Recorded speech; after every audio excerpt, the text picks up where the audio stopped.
Piala Eropa edisi ke-17 akan digelar di Jerman tahun 2024. Untuk kali keempat, Piala Eropa diselenggarakan pada tahun yang akhirannya ada angka 4. Ada fenomena unik di tanah Eropa. Setiap Piala Eropa digelar dengan angka 4 sebagai angka penutup. Di tahun 64, 84, dan 2004, Piala Eropa memberi tuah tersendiri bagi tuan rumah. Spanyol, Prancis, dan Portugal berhasil lolos hingga laga puncak. Apakah fenomena unik itu akan terus terjadi pada Piala Eropa 2024 di Jerman? Mungkinkah tim Panzer melaju ke babak final?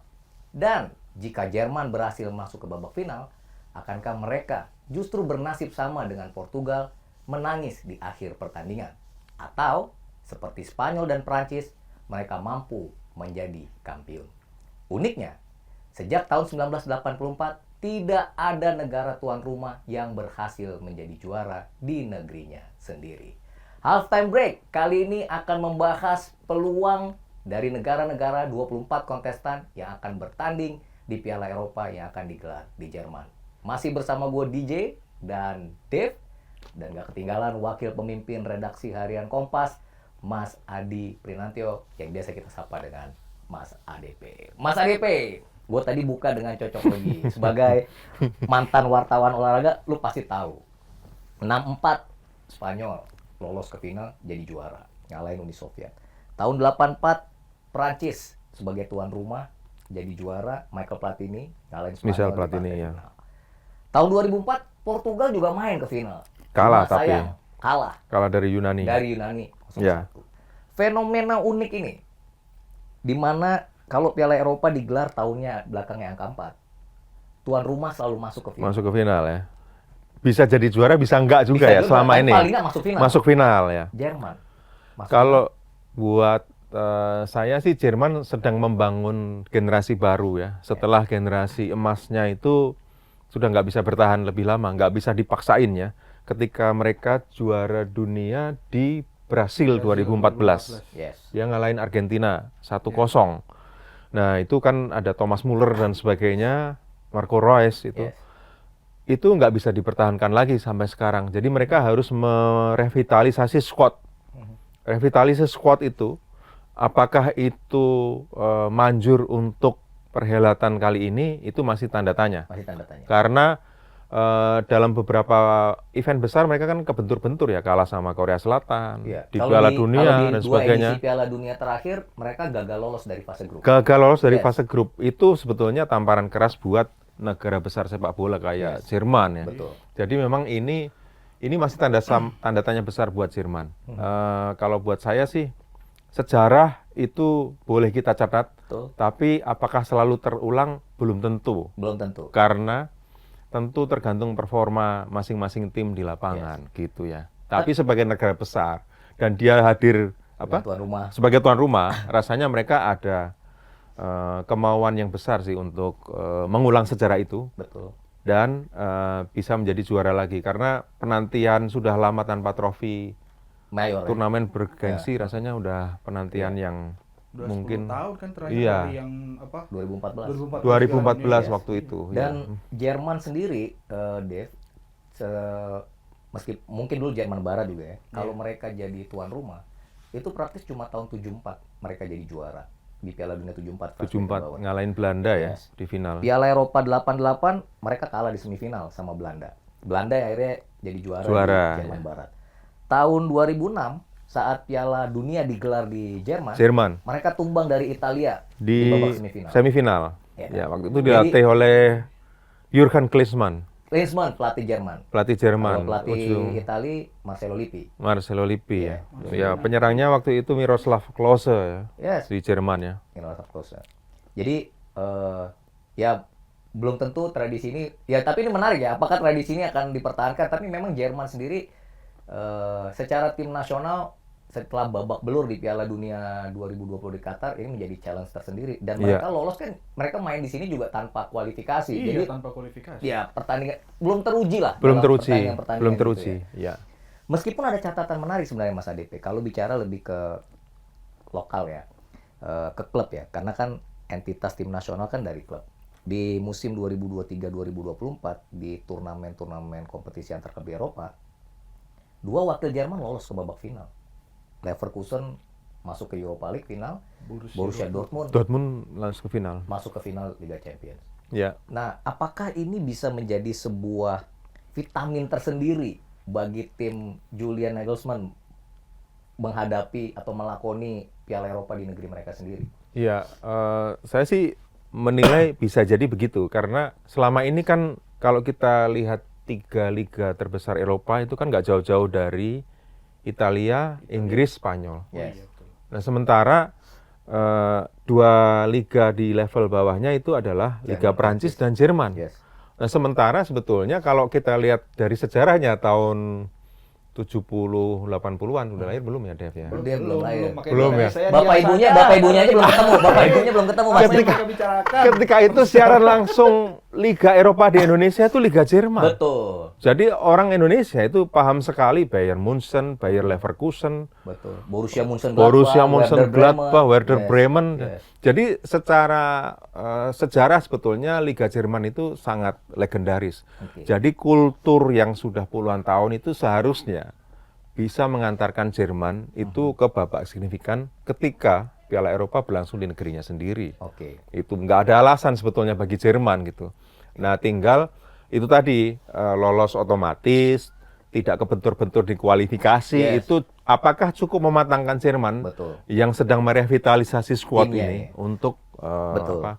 Dan di beberapa bisa laga uji hadir di coba babak mereka signifikan. juga kayaknya belum terlihat ya. Mereka kalah sama Jepang ya. Nah, itu yang membuat Hansi Flick Hansi Flick harus Yes. dicoret. Iya. Jadi apakah Nagelsmann itu sudah betul-betul bisa membuat tim yang tangguh? Yes. Itu masih tanda tanya besar. Kita nanti bisa lihat di penyisian ya, meskipun Oke. Penyisian sih di grup A dia tergabung dengan Hungaria, Swiss dan Scotland ya. ya itu nggak terlalu berat buat Jerman ya. Meskipun ada laga emosional ketika berhadapan dengan Swiss ya, kan dua negara Jerman dan Swiss ini kan Bertetangga ya, bertetangga dan punya sejarah Iya, musuh dalam selimut yang musuh agak dalam gimana selimut ya, gitu love and hate in Oke. same times ya. Love and hate. Nah, tapi kalau tadi Jerman, mungkin Dev ada jagoan lain Dev yang mungkin kita bisa tanya sama Mas Adip, kan Mas Adip ini Tadi kan pakar olahraga nih. di episode sebelumnya aku udah nanya, Mas Adip ini waktu terbang meliput Euro 2008 itu kan, Yes. setiap match Belanda bahkan sampai ke latihan Belanda. disamperin sama Mas Disamperin. ADP. Gitu. Terus juga memang Mas ADP kan memang menjagokan Belanda. Ya. Nah, yang pengen aku tanya nih tadi gimana Mas ADP ngelihat Belanda tuh nanti di Euro 2024 ini gitu. Ya, ini menurut saya catatan penting itu bagi pelatihnya, Ronald Koeman. Oke. Ronald Koeman itu salah satu andalan di lini belakang Piala Eropa 88, Belanda di Yes. Piala Eropa 88 yang dilatih Rinus Michels dan ketika itu juara. Yes. Jadi apakah Ronald Koeman itu akan sukses sebagai pemain dan sukses sebagai pelatih juga. sekaligus yang akan membawa Belanda ke juara Euro, itu penentuannya sekarang. Nah, ini juga masih tanda tanya besar karena apa? Beberapa kali itu Ronald Koeman itu kurang berhasil ketika menjadi pelatih. Salah satunya ketika melatih Barcelona ya. Melatih Ya, Barcelona itu dan nggak terlalu lama sudah harus diganti pelatih. Jadi menurutku ini juga ujian bagi Ronald Koeman. Nah, memang tinggal bagaimana dia mengoptimalkan squad. Menurut saya lini belakang sangat mengandalkan Virgil van Dijk, lini tengah itu Frankie de Jong, lini depan salah satunya Memphis Depay. Nah, kalau trio ini bisa dioptimalkan sebagai andalan di masing-masing lini, tentu Belanda akan membuat catatan yang signifikan dan itu akan membuat mungkin pamor Ronald Koeman sebagai pelatih membaik dan dia akan dipertahankan mungkin bisa jadi agak lama sebagai pelatih Belanda. Oke. Tapi sorry Mas Dija, aku mau nambahin juga 2 international friendly match terakhir nih Belanda menang 4-0 nih dua-duanya. Lawan Kanada sama lawan Iceland kalau aku nggak salah. Ya. Nah, aku pun salah satu yang mengunggulkan Belanda sebenarnya Mas ADP. Oh, dari hati kecilnya akhirnya Lu ada pasti testimoni. karena ini Tom Hay ini. Pada Tom akhirnya ada Hay, testimoni Ratna ya. Orang Mangun ya kan. Itu buat di sini iya. Iya, Tapi iya, kalau iya, untuk iya, iya. kalau untuk di Euro-nya sendiri itu ya. emang bukan karena international friendly match-nya, tapi skuad yang dimilikinya, skuad yang dimiliki oleh Belanda itu sendiri memang Iya. kalau gue lihatnya Mas cukup kaya gitu loh. Iya. Dari lini belakang tadi udah disebutin Virgil van Dijk, terus juga ada Frimpong yang dari Leverkusen Yes. yang kita Iya. tahu sangat eksplosif. Dan kemarin dia nyetak gol tuh Manuel pas Frimpong. pas Iya. uji Iya. coba. Iya. Dia cetak gol, terus juga ada backnya yang dari Tottenham Van de Ven. Yes. Iya itu Mickey van der Ven. Mickey van der Ven itu kan sangat-sangat solid gitu di, Iya. di Spurs, walaupun klubnya nggak terlalu ini maksudnya. Gitu ya. Iya, maksudnya emang dia. Terus juga di tengah sayang banget Frankie de Jong ini cedera. Iya, itu memang gangguan yang Kayaknya bisa. ini ya, sedih banget nih Mas. Wah. Frankie de Jong ya kan. Tadi sudah Jelang hari kan pakai Iya. cedera lagi. Iya, itu memang salah satu gangguan yang bisa jadi cukup rumit ya. Harusnya ada backup lah untuk itu. Ya. Iya, jadi kalau aku lihat secara keseluruhan Belanda nih punya skuad yang cukup oke untuk bersaing gitu loh. Gitu ya. Kalau iya. gue malah ngelihatnya lain loh. Gimana? Justru tadi kan kalau Mas ADP ngomongin Ronald Koeman, gue bertanya gitu. Apa yang kan bisa dilakukan oleh Ronald Koeman mengcopy paste waktu tahun 88 Rinus Michels. Tahun 88 tuh Belanda itu luar biasa. Ada Ya. Ruud Gullit, Frank Rijkaard, Van Van Basten, Basten. Ronald Koeman dan saudaranya kan Erwin Koeman. Erwin Koeman. Emang bagus, keren hari itu. Walaupun sempat kalah sama Uni Soviet di awal. Tapi kalau yang sekarang, kalau menurut gue sih, ini nggak ada bedanya sama skuad mereka di Piala Dunia. Ya mungkin ada tambah dikit lah, tapi Piala Dunia di Qatar kemarin, justru ini jadi pertanyaan buat gue ya. Kalau apa yang bisa Ronald Koeman? Karena kalau tahu Piala Dunia di Qatar, Louis van Gaal pelatih. Iya. Dan Louis van Gaal tuh nggak pernah kalah loh di Piala Dunia. Dia cuma kalahnya selalu adi penalti. Adu Selama penalti. dia pegang Belanda ya. Tahun 2014, tahun 2022 cuma kalah adu penalti sama Argentina juga kebetulan. Nah, sebagai penggemar Belanda, Mas, Iya. apalagi di grup C, gue lupa di grup mana ya, tapi Belanda kalau nggak salah Grup D kalau bersaing nggak salah. dengan grup Prancis. D, grup Prancis. D ya, Iya, bersama Prancis, Prancis, Austria dan Polandia. Polandia. Iya kan? Iya. Ya Prancis, gila loh 2 edisi Piala Dunia terakhir mereka selalu masuk final, Final. dan juara di tahun 2000. 18. Apa yang akan bisa dilakukan seorang Ronald Koeman gitu dengan squad ini? Kalau gue bilang Iya. mungkin pilihannya banyak ya. Iya, Tapi itu dia nggak- pilihannya banyak. Mungkin lu udah pro sama coach Justin kayaknya. Enggak. Iya kan? Gimana Mas Ade Iya. ngomongin Belanda? Soalnya ini Belanda banget nih ya kan. Yang pertama harus ditanamkan filosofi menyerang. Oke. Ya, dan itu adalah filosofi Belanda banget. Dari Johan Cruyff, Rinus Michels itu filosofi menyerang. Yes. Jadi dan filosofi menyerangnya adalah total football. Yes. Semua pemain bisa berposisi dimanapun meskipun itu bukan posisi idealnya. Iya. Nah, kalau dia bisa kembali kepada filosofi itu dan kemudian terinternalisasi di semua pemain, rasanya bisa jadi Belanda yang berbeda gitu. Itu Belanda yang berbeda. Jadi dia harus tanamkan filosofi menyerang. Yang kedua, dia harus tanamkan juga filosofi sangat ingin menang. Menyerang sangat ingin menang. Iya. Emang ada Mas gitu tim yang gak pengen menang tuh ada gitu ya? Iya, tapi gini, orang bisa lihat misalnya skuadnya kaya, pemainnya bagus-bagus, tapi kalahan gitu. Jadi dia nggak ada determinasi.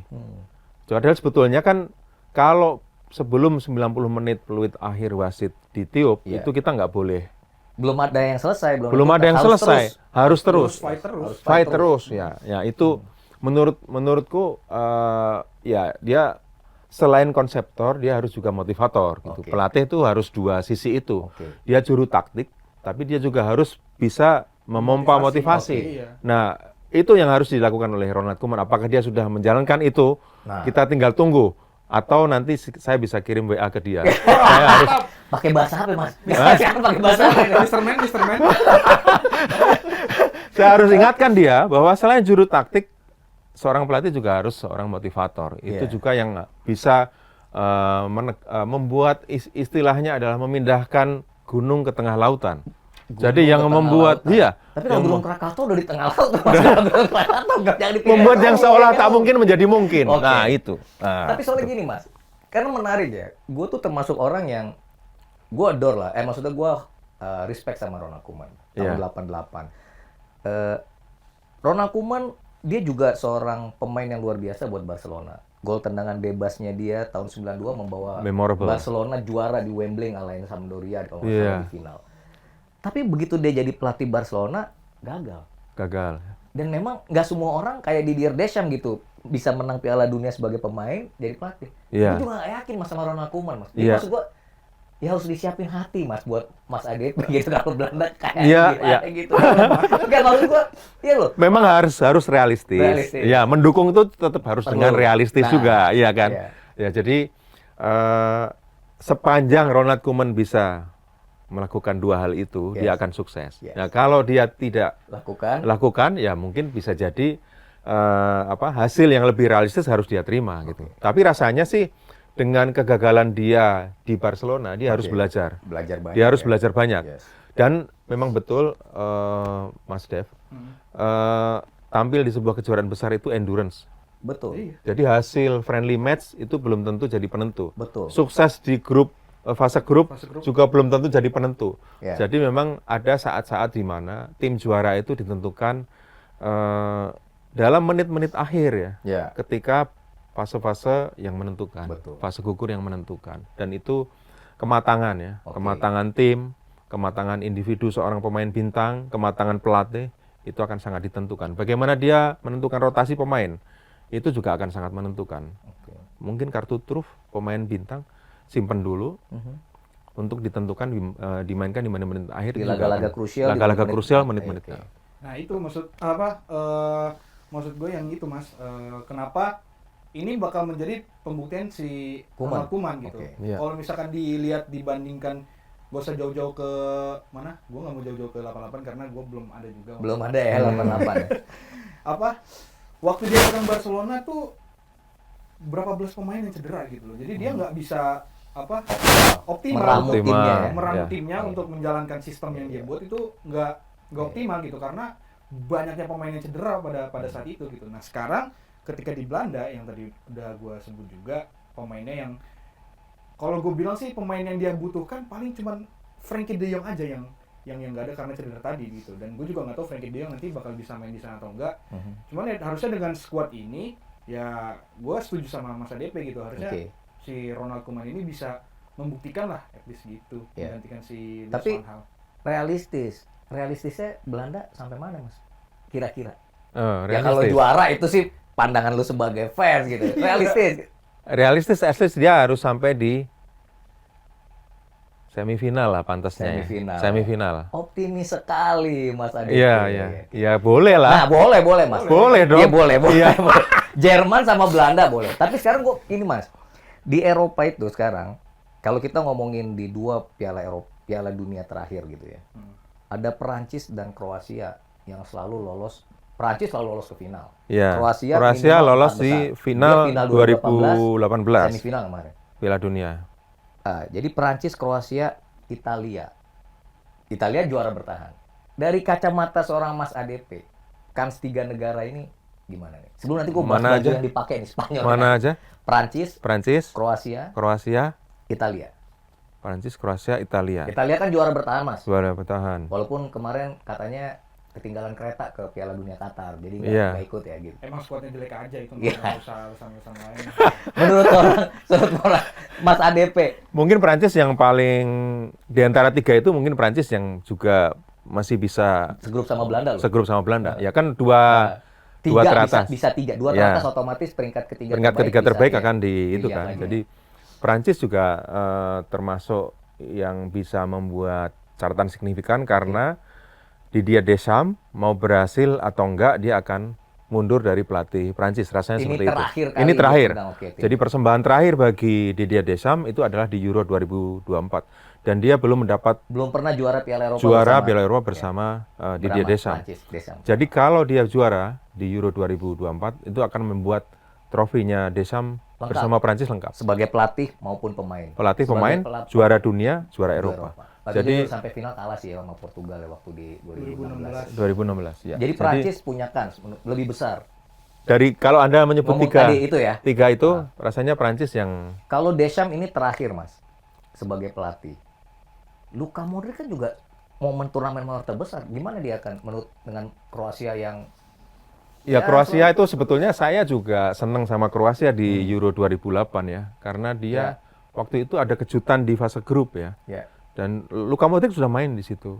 Hanya ketika Berarti babak menit mainnya masih dikit, nggak Iya, terlalu masih nggak terlalu muda kan banyak. waktu itu. Iya. 2008, hanya ketika babak-babak signifikan itu Kroasia itu justru kurang menunjukkan dia adalah tim besar.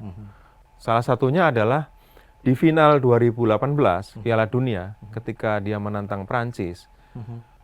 Itu kalah. Padahal sebetulnya hati saya untuk Kroasia waktu itu. Untuk Meskipun Kroasia, saya ya? juga senang Prancis, tapi Oke. saya ingin juara baru di Piala Dunia gitu. Hari itu ya. Hari itu. Atau- Tapi ternyata Kroasia itu di panggung-panggung yang akbar itu belum menunjukkan bahwa dia bisa menjadi tim besar, layak sebagai tim besar. Kalau di Piala Eropa kali ini, kansnya Kroasia menurut Mas ADP gimana? Ya perempat sih mungkin bisa, Perempat ya. tapi lebih jauh dari itu rasanya sih belum ya. Karena Kroasia gabung dengan Italia nih di grup. Iya. Kroasia dan Italia. Italia sendiri gimana nih Mas? Itu salah satu grup yang lumayan Neraka. seru tuh. Nah, Italia Italia, Spanyol, Kroasia, Spanyol, dan Albania. Albania. berat, Albania. Mas, mafianya kencang tuh, mafia Albania. Nggak, Italia dulu Mas. mafia kalau bola Italia. nggak usah dibahas dulu Iya, kalau nggak kita usah, nggak usah. bicara taktik. Nggak usah kita. Nanti mafia bahas khusus saja. Bahas Sesi khusus tentang Tapi saya mafia. nggak ikutan ya Mas kalau soal mafia ya. Soalnya saya dari dulu pelajaran itu susah Mas. Matematika, fisika, kimia, gua agak mafia. Iya. Tidak dong, bukan mafia. Saya juga tidak suka. Italia Mas. Italia ya, Italia itu tim besar juga, langganan Piala Dunia, kemudian juga terakhir juara bertahan Piala Eropa. Ya rasanya ini tim yang diidolai oleh Salah satu- Om DJ ya. Siapa? Oh, Italia? Enggak, gua Argentina. Oh, lu Argentina, Mas? Oh di Piala Eropa? Kalau di Piala Eropa gua pemerhati, penonton, penikmat Mas. Penikmat. Ya, Oh, Karena gua nggak terlalu biasa-biasa aja kalau Eropa buat gua Mas. ya rasanya sih benturan untuk Italia ada di grup ya. Ada di Oke. grup itu Spanyol dan Kroasia, Kroasia. satu lagi Albania. Nah, rasanya sih dia kalau untuk peringkat ketiga terbaik sih dia bisa. Mungkin gitu. Mungkin. Asal bisa menang dari Albania gitu Asal ya. dia bisa menang lawan Albania. Lalu di babak berikutnya dia ketemu lawan yang berat karena tentu juara grup ya. Ya, kalau nanti Kemungkinan ujiannya juara grup ya. bisa ketemu, kalau dia peringkat ketiga ya dia harus ketemu juara grup. Tapi Ya. kalau dia runner up dia bisa cross dengan juara grup sebelahnya. Grup sebelahnya ya. Tapi kalau dia juara grup dia bisa ketemu peringkat ketiga. Pelatihnya siapa sekarang ya? Italia ya. Spalletti. Spalletti. Luciano Spalletti ya. Iya, mantan Oh, pelatih Napoli. Napoli. Napoli, Roma segala macam ya. Tapi dikit aja terakhir Mas DJ karena mengingat waktu juga pengen penasaran nih Mas ADP selain Belanda gitu maksudnya Oke. yang Mas ADP Selain dia Belanda ya, iya, Mas ADP. yang dia unggulin 3 negara aja. 3 negara. di Ah, di apa ajang Euro ini yang wah nih kandidatnya yang menjadi kandidat untuk bisa juara. Nah, Iya. itu. 2 negara lagi ya. Iya, selain Belanda. Oh, satu Belanda nih jadinya tetap. Ya dia Belanda dong kan boleh tadi bilang ya. Mungkin Saya tidak akan melawan. mungkin Inggris dan Spanyol ya. Inggris dan Inggris dan Spanyol. Inggris dan Spanyol ya. Oke. Kenapa tuh Mas? Skuadnya Inggris Nanti aja kita salah akan bahas satu. di episode selanjutnya. Bye bye.